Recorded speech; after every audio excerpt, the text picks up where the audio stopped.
Assalamualaikum dear students, welcome to the Azim Group of Publications. I am Nimradi, your chemistry teacher, and today we are going to discuss structure of the NaCl from chemistry book by Azim Academy. Structure of NaCl को discuss करने से पहले हम ये बात जानते हैं कि sodium chloride sodium ions and chloride ion से मिलकर बना है।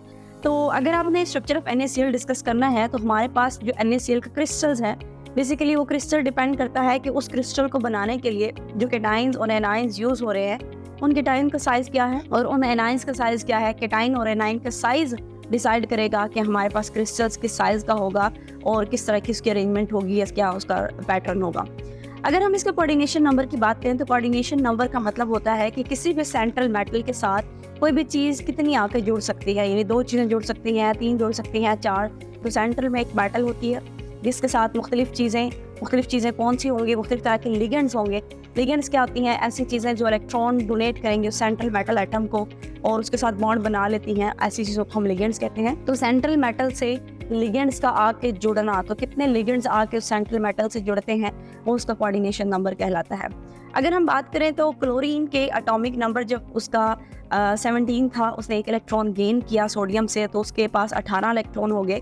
जबकि सोडियम जिसके पास 11 इलेक्ट्रॉन थे उसने एक इलेक्ट्रॉन लूज कर दिया, तो इस टाइम उसके पास 10 इलेक्ट्रॉन है। तो ये बड़ी ऑब्वियस सी बात है कि जिसके पास 10 इलेक्ट्रॉन होंगे उसका साइज छोटा होगा और जिसके पास इलेक्ट्रॉन की तादाद ज़्यादा होगी यानी 18 होंगे उसका साइज हमेशा बड़ा होगा। तो क्लोराइड आयन का साइज बड़ा है जबकि सोडियम आयन का साइज हमारे पास क्या होगा?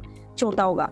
अगर हम बात करते हैं डिस्टेंस की, तो जब सोडियम क्लोराइड यानी sodium ions and chloride ions आपस में मिलकर सोडियम क्लोराइड का स्ट्रक्चर बना रहे हैं, इनमें 2 आयंस हैं, सोडियम भी है और क्लोराइड भी है। एक क्लोरीन अगर यहाँ पे है और दूसरा क्लोरीन यहाँ पे है, तो इन दोनों के दरमियान इस वक्त डिस्टेंस है वो 5.63 एंगस्ट्रॉन है। तो मैं कह सकती हूँ कि 2 क्लोराइड के दरमियान का डिस्टेंस 5.63 है, लेकिन उन 2 क्लोराइड के दरमियान एक सोडियम भी मौजूद है।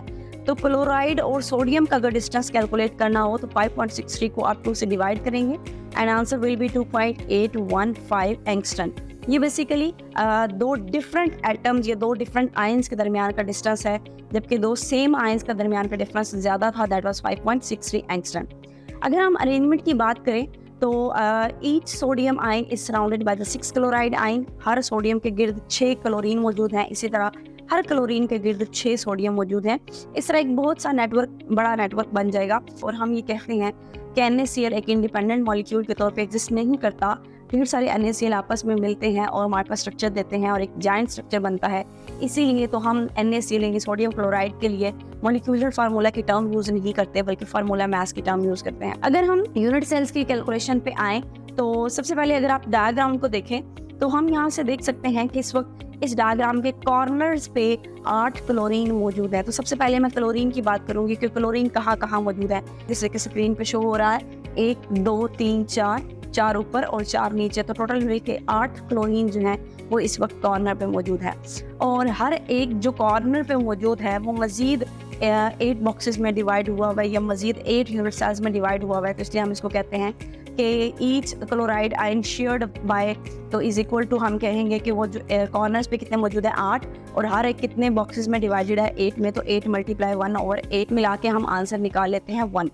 फिर इसी तरह अगर मैं बात करती हूँ क्लोरीन की, तो कॉर्नर्स पे तो 8 क्लोरीन मौजूद है लेकिन फेसेस पे 8 क्लोरीन मौजूद नहीं है। Front face, back face, left face, right face and top face and bottom face. तो इस तरह फेसेस की अगर मैं बात करूँ तो टोटल 6 फेस आपके बनते हैं। Like this is the front face, ये इसके साइड फेसेस होंगे, ये इसका बैक फेस होगा, ये उसका अपर फेस होगा और ये वाला उसका लोअर फेस होगा। तो इस वक्त 6 क्लोरीन जो है वो फेसेस पे मौजूद है और जो क्लोरीन फेसेस पे मौजूद है वो मजीद हर एक क्लोरीन जो है वो 2 बॉक्सेस में डिवाइड है, जिसकी वजह से हम इसको कहते हैं 6 × 1/2, जिससे आंसर हमारे पास क्या आता है 3। तो हमने कहा था 8 क्लोरीन कॉर्नर्स पे मौजूद है, वहाँ से हमने एक आंसर हासिल किया था और फिर हमने कहा कि 6 जो हैं वो फेसेस पे मौजूद है और वो मजीद 2 बॉक्सेस में डिवाइड हुआ है, जिससे हमने आंसर 3 हासिल किया था। तो 3 + 1 that is equal to 4 chloride ions. और अगर मैं बात करती हूँ सोडियम आयंस की, तो क्लोरीन तो कॉर्नर्स पे मौजूद था और कॉर्नर्स के साथ साथ फेसेस पे मौजूद था, लेकिन अगर मैं सोडियम की बात करती हूँ तो सोडियम कॉर्नर्स पे मौजूद नहीं है बल्कि ये एजेस पे मौजूद है, किनारों पे मौजूद है। तो अगर मैं किनारों पे बात करूं तो इस वक्त मेरे पास 12 जो सोडियम है वो मेरे पास इस वक्त एजेस में मौजूद है और हर एक जो है वो मजीद 4 बॉक्सेस में डिवाइड है। तो 12 को अगर मैं 4 से डिवाइड करूंगी तो मेरे पास 3 आंसर आएगा, यानी कि 3 सोडियम आयन। जबकि एक सोडियम आयन अगर आप स्ट्रक्चर को देखें तो बिल्कुल सेंटर में मौजूद है। तो एक सोडियम सेंटर में है और 12 आपके पास मौजूद है किनारों पे। तो 12 और 12 को अगर आप मजीद, चूँकि वो 4 से डिवाइड थे तो आपने 12 को 4 से डिवाइड किया तो आंसर आपके पास 3 आ गया, और एक सेंटर में मौजूद था तो 3 + 1 दैट इज इक्वल टू 4। अगर आप अपनी बुक के अकॉर्डिंग देखें तो उसमें लिखा हुआ है 8 chlorides are present at the corner of the cube and each is being shared among the 8 cube. One complete chloride ion is contributed by 8 corners. इसका मतलब ये है कि एक कंप्लीट जो कॉर्नर पर मौजूद क्लोरीन है वो इस वक्त 8 बॉक्सेस में डिवाइड हो सकता है, यानी एक फ्रंट वाला, एक बैक वाला, एक इधर वाला, एक पीछे वाला। 4 ये हो गए, 4 इनके ऊपर रख दें तो बेसिकली वो एक जो है वो 4 के अंदर डिवाइड हुआ है।